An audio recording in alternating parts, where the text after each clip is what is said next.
সুনামগঞ্জের ধর্মপাশায় বিয়ের প্রতিশ্রুতি দিয়ে এক তরুণীকে একাধিকবার ধর্ষণের অভিযোগে আইনুল হক নামে পুলিশের এক কনস্টেবল গ্রেপ্তার হয়েছে।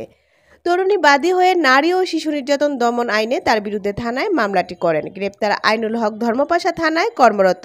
তার বাড়ি সিলেটের গোয়াইনঘাট উপজেলার ইসলামপুর দুভাগ গ্রামে। ভুক্তভোগী তরুণী নেত্রকোনার একটি কলেজ থেকে এই বছর এইচএসসি পরীক্ষা দিচ্ছেন।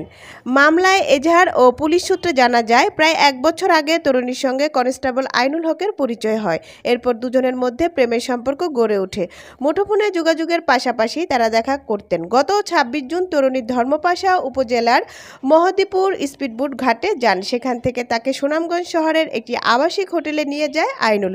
হোটেলে স্বামী স্ত্রীর পরিচয়ে ভুয়া তথ্য দিয়ে কক্ষ ভাড়া নেন। পরদিন দুপুর পর্যন্ত বিয়ের প্রতিশ্রুতি দিয়ে তাকে একাধিকবার ধর্ষণ করেন আইনুল।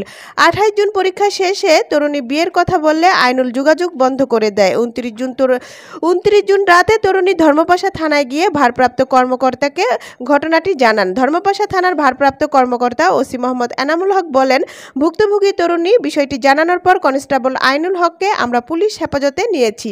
এই তরুণী বাদী হয়ে ধর্ষণ অভিযোগে এনে নারী ও শিশু নির্যাতন দমন আইনে থানায় একটি মামলা রুজু করেছেন।